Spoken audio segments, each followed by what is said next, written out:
Hello my dear बायोजोम्स। मैं आपका दोस्त आपका साथी अभिषेक शर्मा स्वागत करता हूं आपका बायोजोम्स में। और आज हम पढ़ने जा रहे हैं हमारे बायोलॉजिकल जो मुद्दा है। आज का बायोलॉजी जो मुद्दा है वो है बफर। ठीक है, अभी बफर को या तो केमिस्ट्री से रिलेट कर लो या बायोकेमिस्ट्री से रिलेट कर लो। अगर आप 11th 12th 10th के बच्चे हो तो आप केमिस्ट्री में आपको बफर पढ़ने को मिलेगा। अगर आप बैचलर्स के या मास्टर्स के बच्चे हो तो आपको बायोकेमिस्ट्री में बफर पढ़ने को मिलेगा। ये बफर ना काफ़ी अच्छी चीज़ है। ठीक है, ये सोच के चलो। अपन ने लास्ट लेक्चर में हेंडरसन हेजलबर्ग इक्वेशन पढ़ी थी। मैंने उस टाइम पे भी बोला था कि जब भी हम बफर पढ़ते हैं हेंडरसन हेजलबर्ग इक्वेशन हाथ हिलाते मिलती है, हाय हेलो करते मिलती है। तो क्या रिलेशन है वो भी पढ़ेंगे। दोनों स्लाइड को मैंने मर्ज करा है। तो आज क्या क्या पढ़ने वाले पहले वो देख लेते हैं। हम बफर को शुरू करेंगे बफर की डेफिनेशन से। ठीक है, प्रॉपर डेफिनेशन है। ऐसे स्लाइड्स में अरेंज करता हूँ, ऐसे स्लाइड्स में बनाता हूँ कि आप प्रॉपर नोट्स बना सकते हैं इसका। ठीक है, डेफिनेशन के बाद हम उस बफर का यूजेस बताएंगे। यूजेस के बाद हम कुछ बफर के एग्जांपल देखेंगे और फिर एक टेबल देखेंगे कि कौन सा बफर कितने पीके और कितने पीएच रेंज पर चलता है। उसके बाद how buffer works, buffer work कैसे करता है और यूनिवर्सल बफर कौन सा है। तो ये सब आज हम देखने वाले हैं। उसके साथ ही हम जो लास्ट लेक्चर में हमने हेंडरसन हेजलबर्ग इक्वेशन देखा था उसका भी हम रिलेशन देखेंगे। तो शुरू करते हैं बफर।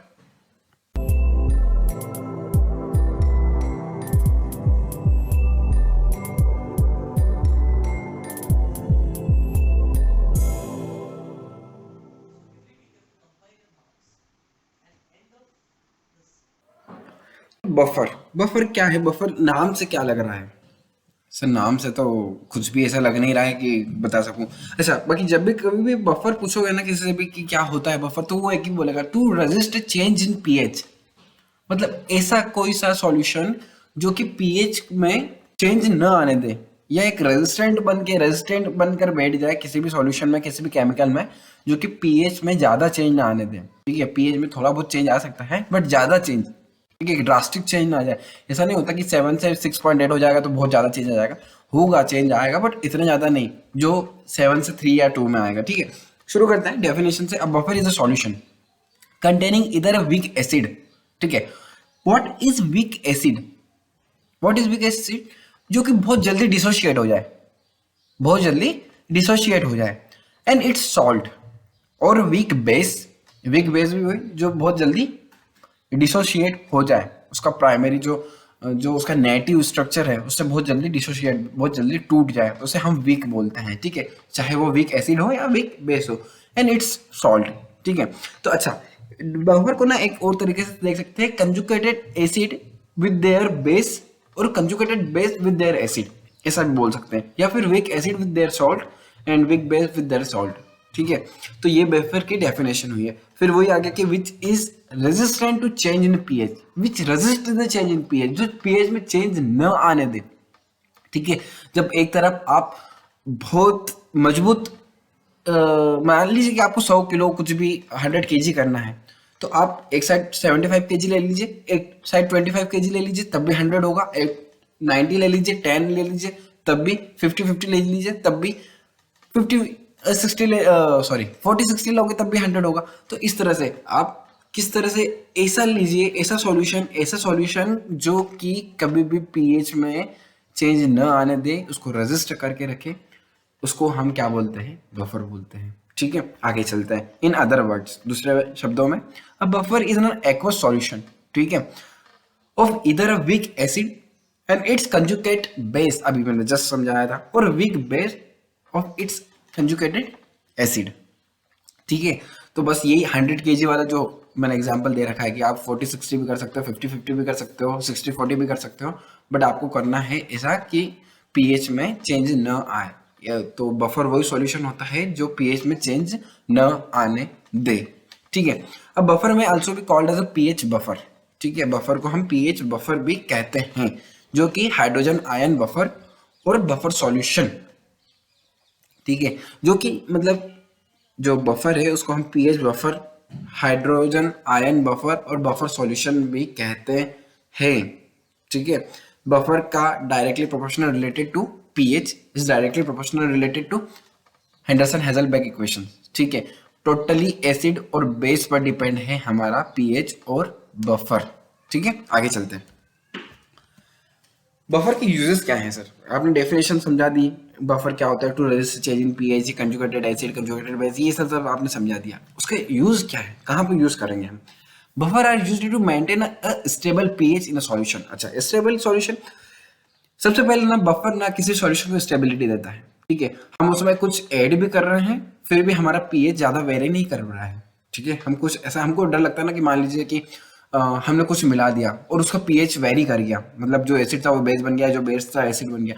टोटल आप अगर केमिस्ट्री से बिलोंग करते हो या अगर आपने बायोकेमिस्ट्री पढ़ा हुआ है तो आपको पता चलेगा कि अरे यार ये तो बहुत ही ज्यादा चेंज हो जाएगा और अर्थ का अनर्थ हो जाता है एक तरह से, ठीक है।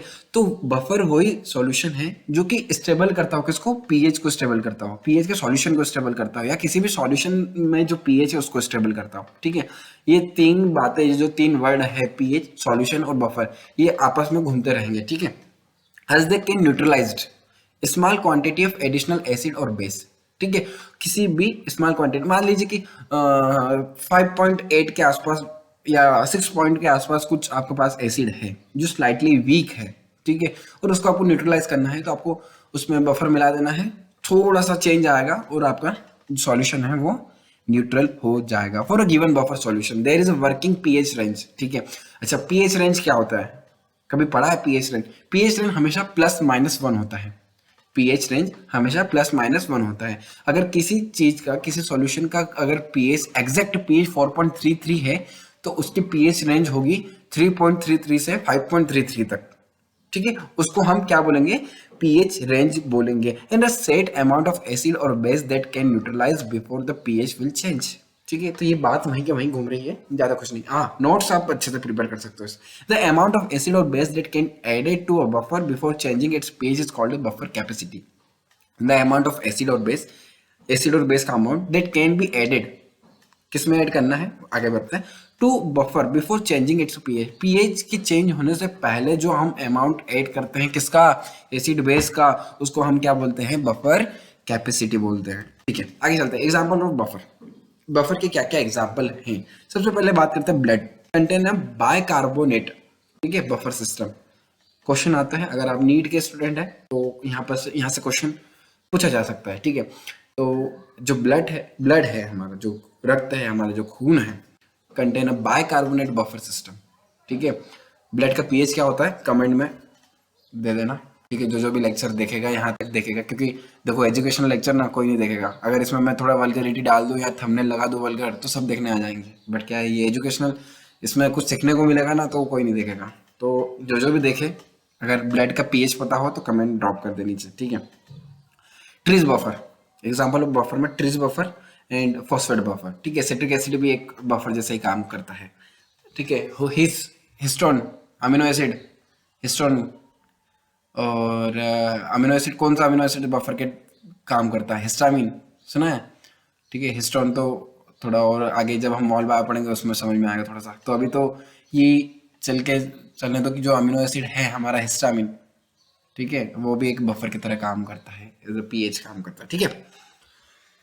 तो ये अपने पास एक टेबल है जिसमें पीएच रेंज बताया गया है, पीके बताया गया है। जैसे सिट्रिक एसिड है, उसका पीएच रेंज है 2.1 से 7.4, और उसका जो मेन होता है वो 3.36 के आसपास होता है। एसिडिक एसिड 4.8 पीके है, और 3.8 to 5.8, ठीक है। KH2PO4 पीके वैल्यू इसका 7.2 है, और इसका जो पीएच रेंज है वो 8.2 टू 6.2 टू 8.2 है। देखिए ना, अब +-1 देखो ना, तो मतलब 7.2 इसका एग्जैक्ट होगा। अब प्लस में बोलेंगे तो 8.2 हो जाएगा, और माइनस में बोलेंगे तो 6.2 हो जाएगा, ठीक है। बोरेट 9.24 इसका पीके है, और पीएच रेंज 8.25 से लेके 10.25 का। तो एग्जैक्ट पीएच क्या होगा? 9.25 +-1। CHES, ठीक है, 9.3 पीके वैल्यू है, 8.3 से 10.3 इसकी पीएच रेंज है, और एग्जैक्ट क्या होगा कमेंट ड्रॉप कर दीजिएगा, ठीक है। आगे बढ़ते हैं, बफर वर्क कैसे करता है समझना। In order to understand how a buffer work, consider the example of a buffer solution made by dissolving sodium acetate, ठीक है, sodium acetate into acetic acid, ठीक है। अब दोनों का आपको पीएच रेंज पता होना चाहिए, नहीं तो गए फिर, ठीक है। आगे चलते हैं, acetic acid is a, you can tell from the name an acid, ठीक है। अब एसिटिक एसिड से एसिड अम्ल पता चल रहा है, इसका पीएच क्या होगा? कम होगा, ठीक है, क्योंकि एसिड बोल रहा है CH3COOH को रिप्रेजेंट करते हैं, और CH3COOH एसिडिक एसिड कहाँ देखा था अपन ने? अबे यार तुम तो ऐसा मत करा करो यार। COOH देखा है कई जगह, अमीनो एसिड में देखा है COOH लगा रहता है एक साइड पे। ठीक है, आगे चलता है। Will sodium acetate dissociate in a solution to yield the conjugated base acetate ion ऑफ CH3COO minus the equation for the reaction. देखिए CH3COOH एक्वस सॉल्यूशन में था, उसमें हमने OH आयन लगाया, वो भी एक्वस में था, फॉर्म कर दिया CH3COO और H2O। ठीक है, if a strong acid is added to this solution the acetate ion neutralize it. ठीक है, अगर CH3COO में H प्लस आयन मिला देंगे, मतलब H प्लस आयन जब जब मिलता है जब एसिडिक सॉल्यूशन क्रिएट होता है, और OH जितना जितना ज्यादा रहता है वहां पर बेस सॉल्यूशन होता है, तो H प्लस अगर मिला दिया तो वापस आपको CH3COOH मिल जाएगा एक्वा सॉल्यूशन में। और इस दोनों रिएक्शन को समझिएगा। ठीक है, एक बार OH मिलाया तो H2O फॉर्म कर लिया। ठीक है, रुको मेरे को पॉइंटर लेने दो, फिर अपन उसको और अच्छे समझते हैं। ठीक है, ये जो H था,